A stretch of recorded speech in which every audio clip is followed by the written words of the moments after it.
Hey guys, welcome back.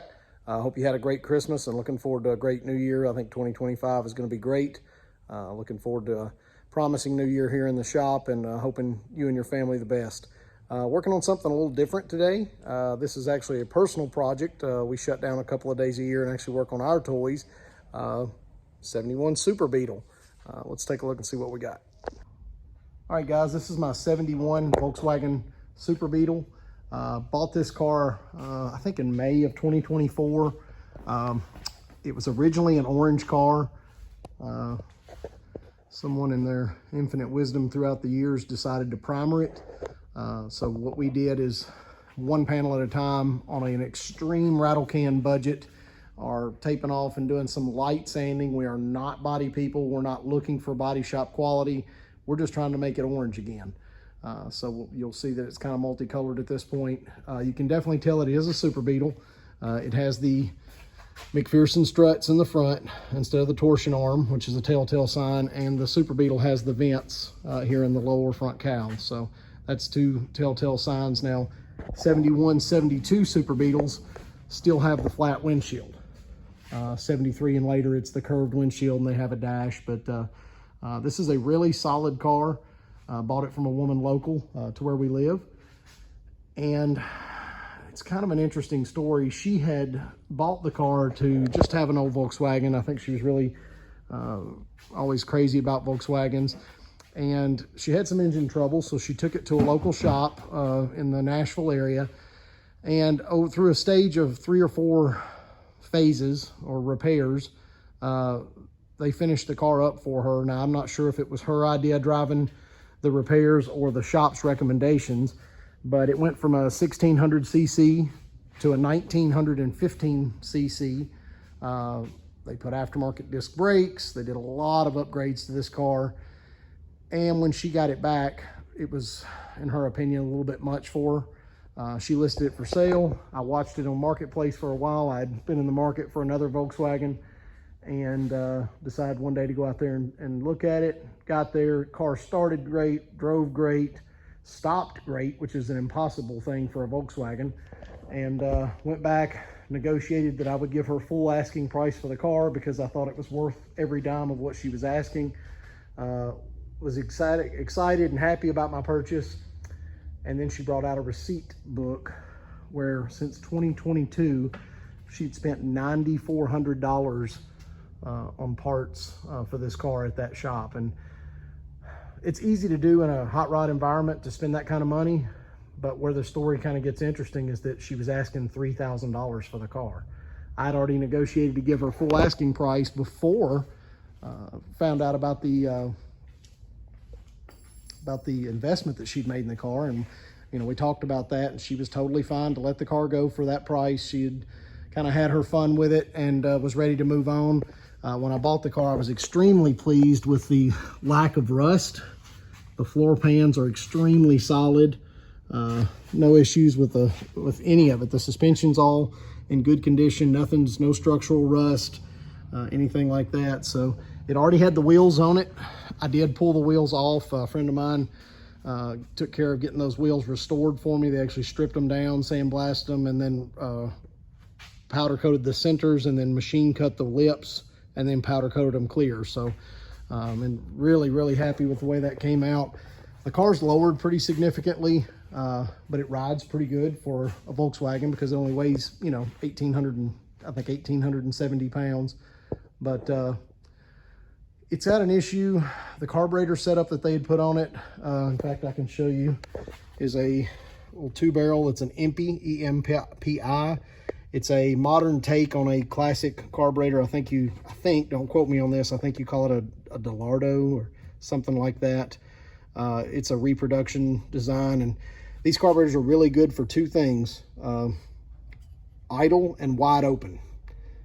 They don't perform that well in the mid-range, and because of that, they work really well on dune buggies and those type things. For my experience, I've found that they're not the greatest for street driving. So because of that, we are going to go to the Holley sniper system. I'm going to bolt on the electronic fuel injection sniper. So let's take a look at that. All right, guys, got it mocked up. Actually bought a EMPI 2-barrel Weber intake and bought an adapter plate to convert it from the 2-barrel Weber intake up to the 2300 series Holley. Got that all assembled and put on. Of course, you have to cut the tubes to length. This is a dual port engine, so I had to do a little trimming on those tubes. While I had the intake off, I did a little cleanup of the engine bay, tied up some wire harnesses to the generator, and did put a fuel pump block off plate on it because we're not going to be using a mechanical fuel pump anymore. I've already got the billet HEI distributor in it.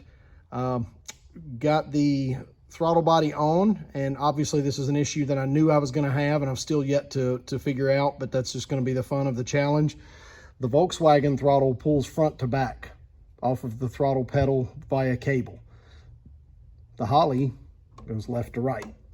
So I'm going to have to figure out a way to come maybe around the back of the doghouse with a cable instead of going through and a bracket up this way. But that's if that's the last thing that we do, I feel confident that we can get through that. So again, the Sniper is just sitting on the intake. Haven't ran the fuel lines yet. It'll have a feed and a return, and then there will be a regulator mounted back here to the firewall. But it did mounts up nice. It's not as large or oversized as I kind of feared it would be. And I run the offset hood latches, so that kicks the hood up a little bit in the back to help gain some air for cooling. So I don't think they'll have any issues with clearance.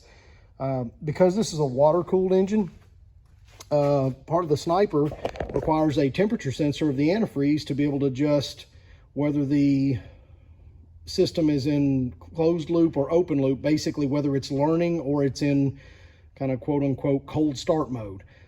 What I was able to do is, through some research, found that you can actually run the temperature sensor in this tin here, and we'll take a look at that.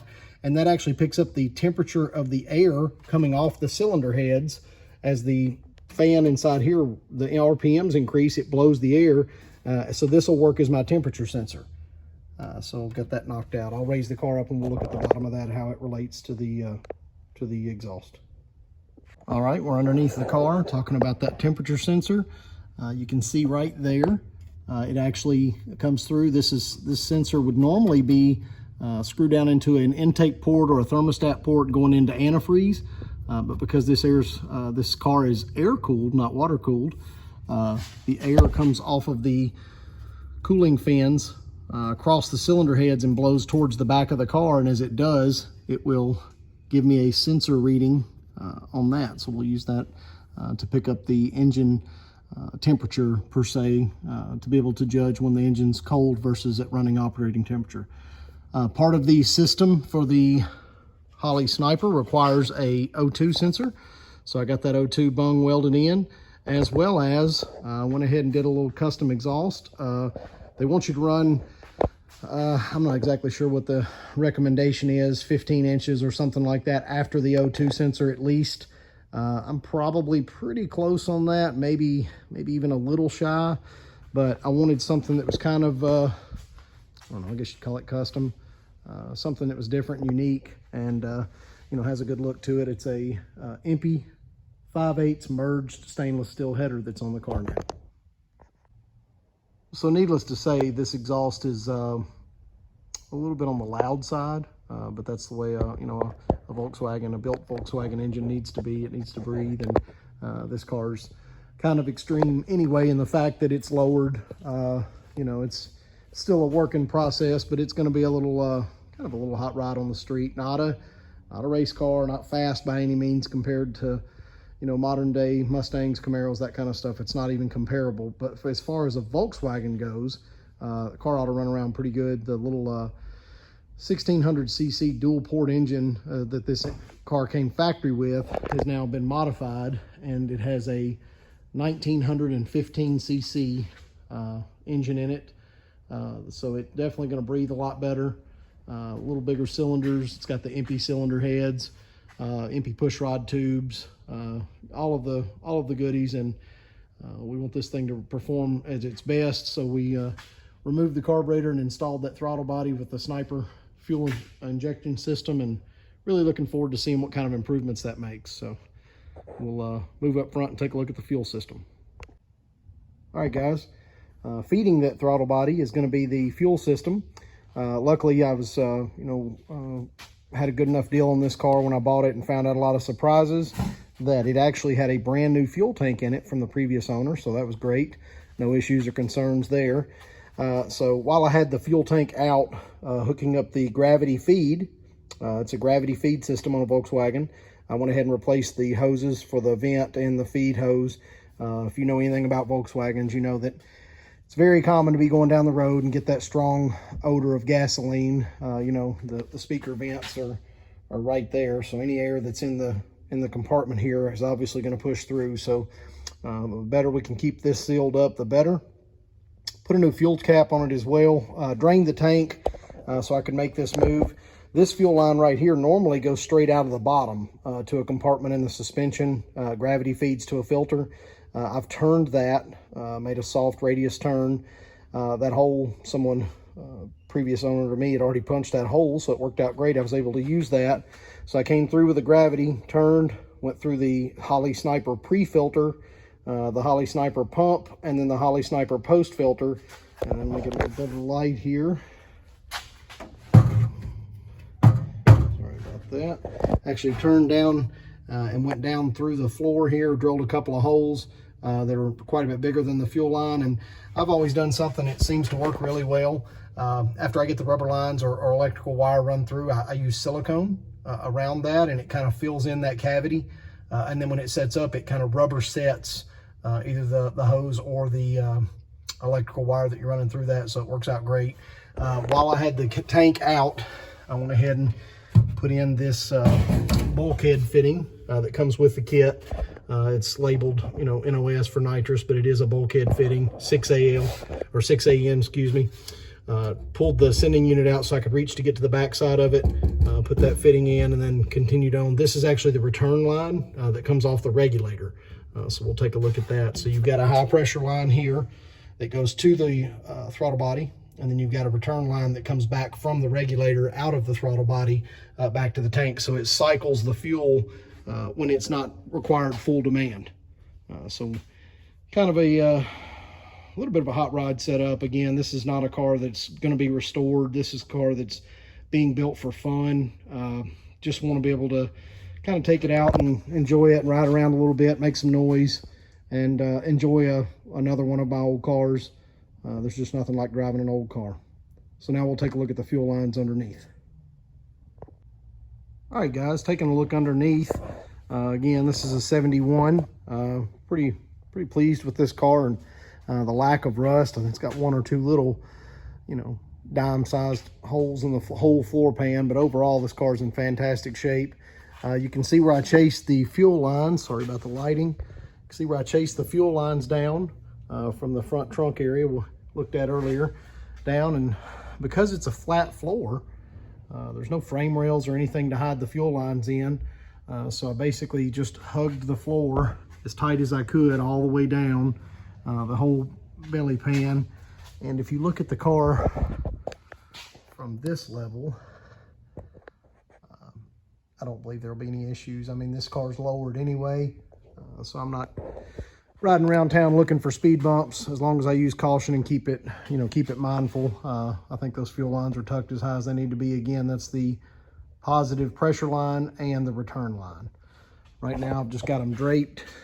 Still got to put in the regulator and hook the fuel line up to the actual throttle body. All right, guys, I think I'm gonna call that a part one of this video. I've got some plans this evening and some stuff to do this weekend, so probably going to come back to this in a couple of days, and we'll do an updated part 2 video. I've got about 6 or 7 hours into it today, but there was a lot of modifying of the intake and things I had to do, and really trying to take my time and put up everything nice and neat and clean. So we'll call this part 1, and I'll do a follow-up video here in a couple days of part 2, which should be the conclusion of the installation and first start. So we'll come back and take a look at that on part 2. Remember to like, subscribe, and share, and we'll see you soon. Thanks.